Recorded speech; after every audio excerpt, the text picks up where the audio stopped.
The Thin Man by Dashiell Hammett, Chapter 11. My side felt a lot better when Nora called me at noon the next day. "My nice policeman wants to see you," she said. "How do you feel?" "Terrible. I must have gone to bed sober." I pushed Asta out of the way and got up. Gild rose with a drink in his hand when I entered the living room and smiled all across his broad sandy face. Well, Mr. Charles, you look spry enough this morning." I shook hands with him and said yes, I felt pretty good, and we sat down. He frowned good-naturedly. "Just the same, you oughtn't to play that trick on me." "Trick?" "Sure, running off to see people when I put off asking you questions to give you a chance to rest up. I kind of figure that ought to give me first call on you, as you might say." "I didn't think," I said. "I'm sorry. See that wire I got from Wynant?" We're running it out in Philly. "Now about that gun," I began. He stopped me. "What gun? That ain't a gun anymore. The firing pin's busted off. The guts are rusted and jammed. If anybody's fired it in 6 months or could, I'm the Pope of Rome. Don't let's waste any time talking about that piece of junk." I laughed. "That explains a lot. I took it away from a drunk who said he'd bought it in a speakeasy for $12. I believe him now. Somebody'll sell him to City Hall one of these days. Man to man, Mr. Charles, are you working on the Wolf job or ain't you? You saw the wire from Wynant." "I did. Then you ain't working for him? I'm still asking you." "I'm not a private detective anymore. I'm not any kind of a detective." "I heard that. I'm still asking you." "All right, no." He thought for a moment, then said, "Then let me put it another way. Are you interested in the job?" "I know the people. Naturally I'm interested." "And that's all?" "Yes." "And you don't expect to be working on it?" The telephone rang and Nora went to answer it. "To be honest with you, I don't know. If people keep on pushing me into it, I don't know how far they'll carry me." Gild wagged his head up and down. "I can see that. I don't mind telling you I'd like to have you in on it on the right side." "You mean not on Wynant's side? Did he do it?" "That I couldn't say, Mr. Charles, but I don't have to tell you he ain't helping us any to find out who did it."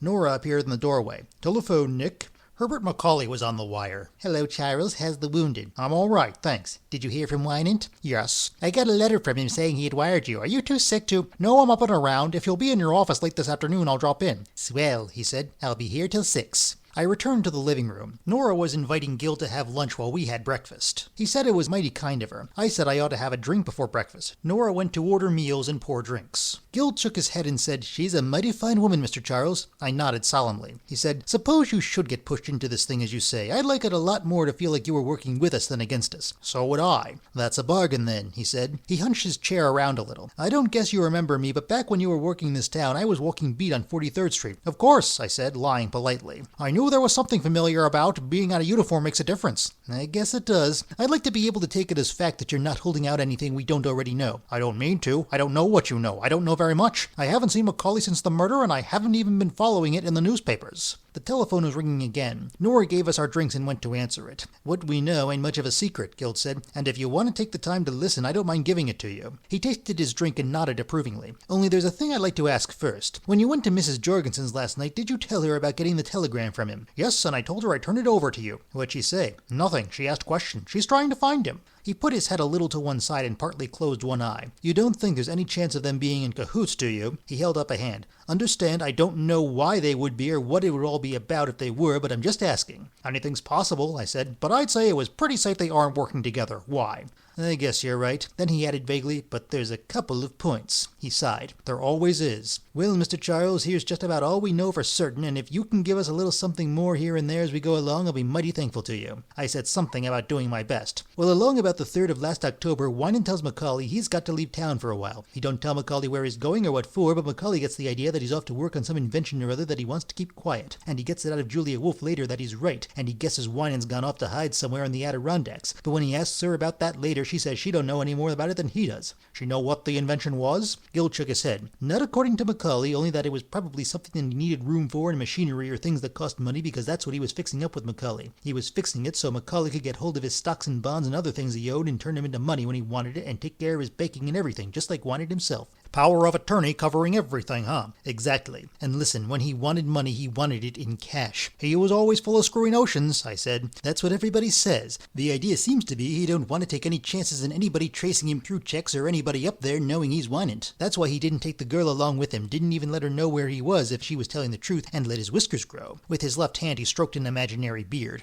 "Up there," I quoted. "So he was in the Adirondacks?" Gild moved one shoulder. "I just said that because that in Philadelphia are the only ideas anybody's given us. We're trying the mountains, but we don't know. Maybe Australia." "And how much of this money in cash did Wynant want?" "I can tell you that exactly." He took a wad of soiled, bent, and dog-eared papers out of his pocket, selected an envelope that was a shade dirtier than most of the others, and stuffed the others back in his pocket. The day after he talked to Macaulay, he drew $5,000 out of the bank himself, in cash. On the 28th, this is October, you understand, he had Macaulay get another $5 for him, and $2,500 on the 6th of November, and $1,000 on the 15th, and $7,500 on the 30th, and $1,500 on the 6th. That would be December, and $1,000 on the 18th, and $5,000 on the 22nd, which was the day before she was killed. Nearly 30,000, I said. A nice bank balance he had. 28,500 to be exact. Guild returned the envelope to his pocket, but you understand it wasn't all in there. After the first call, Macaulay would sell something every time to raise the dough. He felt in his pocket again. I got a list of the stuff he sold if you want to see it. I said I didn't. How'd he turn the money over to Winant? Winant would write the girl when he wanted it, and she'd get it from Macaulay. He's got her receipts. And how'd she get it to Winant? Guild shook his head. She told Macaulay she used to meet him places he told her, but he thinks she knew where he was, though she always said she didn't. And maybe she still had that last $5,000 on her when she was killed, huh? Which might make it robbery unless, Guild's watery gray eyes were almost shut, he killed her when he came to get it. Or unless, I suggested, somebody else who killed her for some other reason found the money there and thought they might as well take it along. Sure, he agreed. Things like that happen all the time. It even happens sometimes that the first people that find a body like that pick up a little something before they turn in the alarm. He held up a big hand. Of course, with Mrs. Jorgensen, a lady like that, I hope you don't think I'm... Besides, I said, she wasn't alone, was she?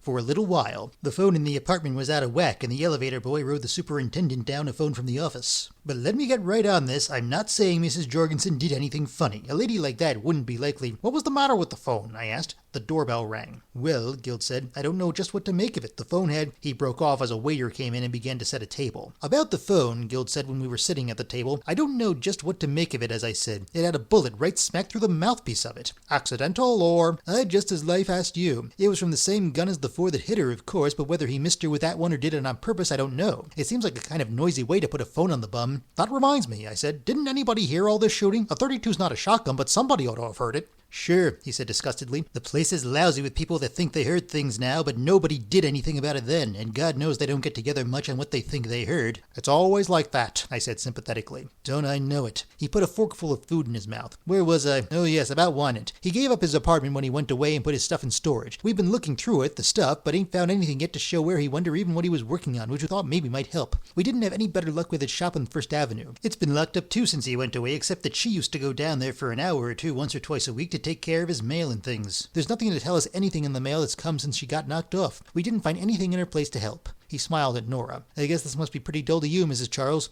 Dull? She was surprised. I'm sitting on the edge of my chair. Ladies usually like more color, he said, and coughed. Kind of glamour. Anyways, we've got nothing to show where he's been, only he phones Macaulay last Friday and says to meet him at 2 o'clock in the plaza lobby. Macaulay wasn't in, so we just left the message. Macaulay was here, I said, for lunch. He told me. Well, Macaulay don't get to the plaza till nearly 3, and he don't find any Winant there, and Winant ain't registered there. He tries describing him with and without a beard, but nobody at the plaza remembers seeing him. He phones his office, but Winant ain't called up again. And when he phones Julia Wolfe, and she tells him she don't even know Winant's in town, which he figures is a lie because he had just give her $5,000 for Winant yesterday and figures Winant's come for it. But he just says all right and hangs up and goes on about his business. His business, such as what? I asked. Guild stopped chewing the piece of roll he had just bitten off. I guess it wouldn't hurt to know at that. I'll find out. There didn't seem to be anything pointing at him, so he didn't bother with that, but it don't ever hurt any to know who's got an alibi and who ain't. I shook my head no at the question he decided not to ask. I don't see anything pointing at him except that he's Winant's lawyer and probably knows more than he's telling. Sure, I understand. Well, that's what people have lawyers for, I guess. Now about the girl. Maybe Julia Wolfe wasn't her real name at all. We ain't been able to find out for sure yet, but we have found out she wasn't the kind of dame you'd expect him to be trusting to handle all that dough. I mean, if he knew about her. Had a record? He wagged his head up and down. This is elegant stew. A couple of years before she went to work for him, she did 6 months at a Badger game charge out west in Cleveland under the name of Rhoda Stewart. You suppose Winant knew that? Search me. Don't look like he turned her loose with that dough if he did, but you can't tell. They tell me he was kinda nuts about her, and you know how guys can go. She was running around off and on with this Shep Morelli and his boys too. Have you really got anything on him? I asked. Not on this, he said regretfully, but we wanted him for a couple of other things. He drew his sandy brows together a little. I wish I knew what sent him here to see you. Of course, those junkies are likely to do anything, but I wish I knew. I told you all I knew. I'm not doubting that, he assured me. He turned to Nora. I hope you don't think we were too rough with him, but you see you got to. Nora smiled and said she understood perfectly and filled his cup with coffee. Thank you, ma'am. What's a junkie? She asked. Huphead. She looked at me. Was Morelli primed to the ears? I said. Why didn't you tell me? She complained. I miss everything. She left the table to answer the telephone. Guild asked, you going to prosecute him for shooting you? Not unless you need it. He shook his head. His voice was casual, though there was some curiosity in his eyes. I guess we got enough on him for a while. You were telling me about the girl. Yes, he said. Well, we found out she's been spending a lot of nights away from her apartment, 2 or 3 days at a stretch sometimes. Maybe that's when she was meeting Wynant, I don't know. We ain't been able to knock any holes in Morelli's story of not seeing her for 3 months. What do you make of that? The same thing you do, I replied. It's just about 3 months since Wynant went off. Maybe it means something, maybe not. Nora came in and said Harrison Quinn was on the telephone. He told me he had sold some bonds I was writing off losses on and gave me the prices. Have you seen Dorothy Wynant? I asked. Not since I left her in your place, but I'm meeting her at the Palma for cocktails this afternoon. Come to think of it, she told me not to tell you. How about the gold, Nick? You're missing something if you don't get in on it. Those wild men from the West are going to give us some kind of inflation as soon as Congress meets, that's certain. And even if they don't, everybody expects them to. As I told you last week, there's already talk of a pool being... All right, I said, and gave him an order to buy some dome mines at 12.5. He remembered then that he had seen something in the newspapers about my having been shot. He was pretty vague about it and paid very little attention to my assurances that I was all right. I suppose that means no ping-pong for a couple of days, he said with what seemed genuine regret. Listen, you've got tickets for the opening tonight. If you can't use them, We're going to use them. Thanks just the same. He laughed and said goodbye. A waiter was carrying away the table when I returned to the living room. Guild had made himself comfortable on the sofa. Nora was telling him, I have to go away over the Christmas holidays every year because what's left of my family makes a fuss over them, and if we're home they come to visit us or we have to visit them, and Nick doesn't like it. Asta was licking her paws in the corner. Guild looked at his watch. I'm taking up a lot of you folks' time. I didn't mean to impose. I sat down and said, we were just about up to the murder, weren't we? Just about. He relaxed on the sofa again. That was on Friday the 23rd at some time before 20 minutes after 3 in the afternoon, which was the time Mrs. Jorgensen got there and found her. It's kind of hard to say how long she'd been laying there dying before she was found. The only thing we know is that she was all right and answered the phone, and the phone was all right at about 2:30 when Mrs. Jorgensen called her up, and was still all right around 3 when Macaulay phoned. I didn't know Mrs. Jorgensen phoned. It's a fact. Guild cleared his throat. We didn't suspect anything there, you understand, but we checked it up just as a matter of course and found out from the girl at the switchboard at the Cortland that she put the call through for Mrs. J about 2:30. What did Mrs. J say? She said she called up to ask where she could find Wynant, but this Julia Wolfe said she didn't know. So Mrs. J, thinking she's lying and maybe she can get her to tell the truth if she sees her, asks if she can drop in for a minute, and she says sure. He frowned at my right knee. Well, she went there and found her. The apartment house people don't remember seeing anybody going in or out of the Wolfe apartment, but that's easy. A dozen people could do without being seen. The gun wasn't there wasn't any signs of anybody busting in, and things in the place hadn't been disturbed any more than I've told you. I mean, the place didn't look like it had been frisked. She had on a diamond ring that must have been worth a few hundred, and there was 30-some bucks in her bag. The people there know Wynant and Morelli. Both of them have been in and out enough, but claim they ain't seen either for some time. The fire escape window was locked, and the fire escape didn't look like it had been walked on recently. He turned his hands over, palms up. I guess that's the crap. No fingerprints? Hers, some belonging to the people that clean out the place near as we can figure. Nothing any good to us. Nothing out of her friends? She didn't seem to have any, not any close ones. How about what was his name, Nunheim, who identified her as a friend of Morelli's? He just knew her by sight through seeing her around with Morelli and recognized her picture when he saw it in the paper. Who is he? He's all right. We know all about him. You wouldn't hold out on me, would you? I asked, after getting me to promise not to hold out on you. Guild said, well, if it don't go any further, he's a fellow that does some work for the department now and then. Oh. He stood up. I hate to say it, but that's just about as far as we've got. You got anything you can help with? No. He looked at me steadily for a moment. What do you think of it? That diamond ring, was it an engagement ring? She had it on that finger. After a pause, he asked, why? It might help to know who bought it for her. I'm going to see Macaulay this afternoon. If anything turns up, I'll give you a ring. It looks like wine and all right, but... He growled good-naturedly. But... Shook hands with Nora and me, thanked us for our whiskey, our lunch, our hospitality, and our kindness in general, and went away. I told Nora, I'm not one to suggest that your charm wouldn't make any man turn himself inside out for you, but don't be too sure that guy isn't kidding us. So it's come to that, she said. You're jealous of policemen.